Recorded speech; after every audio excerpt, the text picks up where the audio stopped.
안녕하세요. 선한투자연구소의 뉴망입니다. 2023년 1월 18일 수요일 선투현 신문 시작하겠습니다. 첫 번째 한국경제신문입니다. 자, 어제는 코스피, 코스닥 하락했고요. 금리와 환율은 상승했습니다. 자, 원화 약세 직격탄 1인당 국민소득 3만 5천 불이 깨졌다고 합니다. 2021년도에 1인당 국민소득이 3만 5천까지 올랐었는데요. 작년 2022년에는 3만 2천 불이 될 가능성이 굉장히 높아지고 있습니다. 자, 환율의 영향이 있지만 그래도 국민소득이 감소했다는 것은 부동산 가격에는 하락 요인이 됩니다. 소득과 땅값은 정비례하기 때문입니다. 국민소득이 낮은 나라의 부동산 가격은 낮고 국민소득이 높은 나라의 부동산 가격은 높습니다. 대만의 국민소득은 꾸준히 상승하는데 한국은 하락해서 이제 3만 2천 달러로 추정된다는 것은 좀 씁쓸한 그런 기사입니다. 자, 글로벌 CEO 10명 중에 4명 혁신하지 않으면 10년 내에 망할 수 있다. 이런 이야기를 했고요. 다보스 포럼에 참석한 4,410명에게 질문을 했더니 그중 73%가 1년간 경제 성장 둔화, 경제학자 3명 중 2명은 올해 세계 경제가 침체에 빠질 것이라는 그런 이야기를 했습니다. 자, 세계 경제를 침체로 보는 글로벌 CEO가 늘고 있는데요. 자, 미국과 유럽의 저성장을 예측하는 CEO가 90% 이상입니다. 자, 이제 금리를 내려서 세계 경제를 다시 살려야 할 시기입니다. 경제가 침체가 되면 금리를 인하하는 것이 정상입니다. 자, 삼성이 찜하자 보름 새 94%가 상승한 시총 1조짜리 로봇주가 나왔습니다. 레인보우 로보틱스에 대한 이야기입니다. 자, 삼성에서는 시니어 케어 로봇이 나온다고 하고요. 앞으로 새로 짓는 공장에 자동화 기기가 많이 생길 것이라고 합니다. 자, 레인보우 로보틱스는 2025년부터 매출이 본격적으로 증가할 것으로 예상이 됩니다. 자, 선투연에서는 계속 로봇을 강조했었죠. 로봇이 다음번 혁신이기 때문입니다. 자, 이제 시장에서도 로봇에 대해서 반응을 하고 있습니다. 레인보우 로보틱스는 어제 하루 11%라는 놀라운 상승을 했습니다. 로봇의 미래는 앞으로도 밝습니다. 자, 주택거래소통 인테리어주가 볕이 든다고 합니다. 자, 어, LX 하우시스 한샘이 6%, 3% 주가 상승이 있었습니다. 인테리어 주가의 상승은 주택 거래량이 조금씩 늘어나고 있다는 그런 반증입니다. 자, 거래량의 증가가 지금 부동산 시장에서 가장 필요한 요소죠. 주택 거래량의 증가는 좋은 소식입니다. 자, 신학기가 코앞인데 맹모들도 얼어붙었다고 합니다. 어, 양천구 목동, 노원구 중계동, 강남구 대치동에 어, 전세 거래량이 크게 감소하고 있습니다. 자, 현재 부동산 시장에서는 거래 절벽이 가장 큰 문제인데요.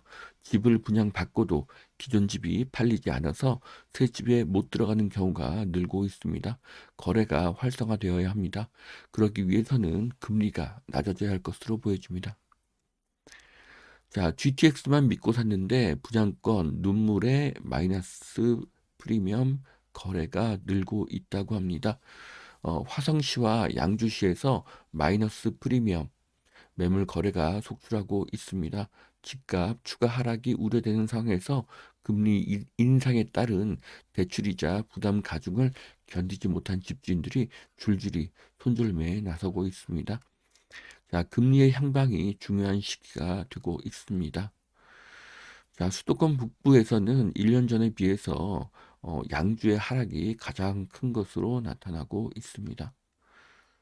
자, 수도권 남부에서는 1년 전에 비해서 과천과 화성시가 가장 하락이 큰 것으로 보여지고 있습니다. 자, 경매 6억에 받았어도 특례 보금자리론이 그림의 떡이 될 수가 있다. 자, 대출의 기준은 낙찰가가 아니라 KB 시세로 따지기 때문이라는 것입니다. 자, 특례 보금자리론의 대상이 KB 시세 9억 이하입니다. 9억 이하의 아파트의 인기가 상승할 것으로 보여집니다. 자, 역대급 규제 완화 덕을 봤다. 둔촌주공 계약률 70%가 되었다고 하는데요. 예비 당첨을 포함할 때는 90%를 웃돌 것이라고 보여집니다. 자, 70%의 계약률은 저는 굉장히 성공적인 그런 계약이라고 볼 수가 있습니다. 자, 2023년 금리와 환율은 어떻게 흘러갈 것인가? 자, 미국의 인플레 지표는 이렇게 하락으로 꺾인 것을 볼 수가 있고요. 그 다음에 환율은 이렇게 하락하고 있는 것으로 보여지고 있습니다. 미국과 유럽의 경기 침체 확률은 가파르게 상승하고 있습니다.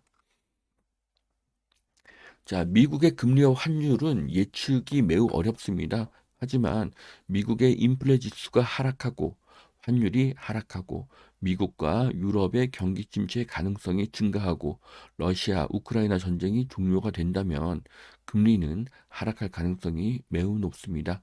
금리가 하락하면 갈아타기가 수월해집니다. 거래량이 늘어나게 됩니다. 거래량이 늘어나면 매매가와 전세가가 상승하게 됩니다. 자, 결론은 금리가 더 오르게 되면 부동산 가격은 더 하락합니다. 반면에 금리가 내려가면 거래가 늘고 가격이 상승할 것입니다. 이제 한국의 부동산 문제는 금리에 달려 있습니다. 자, 두 번째 매일경제신문 보시겠습니다. 연준 매파의 경고, 미국 금리 올해 5% 이상을 유지해야 하고요. 금리 인하를 하지 않겠다. 이런 기사입니다. 자, 미국의 기준금리가 5% 이상으로 유지가 된다는 것은 매우 암울한 기사입니다. 만일 그렇게 된다면 세계 경제는 회복이 불가능한 그런 암울한 침체로 빠지게 될 수가 있습니다. 자, 예금 금리 이제는 연 3%대로 내려갔다고 합니다. 하나은행 나홀로 4%대를 유지하고 있다고 하는데요. 자, 하나은행을 제외하고 대부분의 은행들이 정기예금 금리가 3%대로 내려갔습니다. 자, 부동산 가격에 영향을 미치는 것은 기준금리보다는 은행의 대출금리죠. 정기예금 이자가 하락한다는 것은 앞으로 부동산 대출 금리도 하락을 한다는 것으로 볼 수가 있습니다. 자, 미분양될 바에는 건설사들 민간 임대에 몰리고 있다. 수익이 낮지만 리스크는 적기 때문에 지금은 분양을 해서 미분양을 막게 되는 것보다는 민간 임대를 건축하는 것이 훨씬 더 유리하다는 판단을 한 것입니다. 자, 건설사는 직원과 설비를 운용해야 하기 때문에 수익이 낮더라도 분양보다는 민간 임대를 선택하게 됩니다. 이것은 결국 3년 후에 아파트 공급이 감소되는 상황이 될 것입니다. 자, 여기까지 2023년 1월 18일 수요일 선투현 신문 마치겠습니다. 오늘도 투자에 도움이 되시길 바랍니다.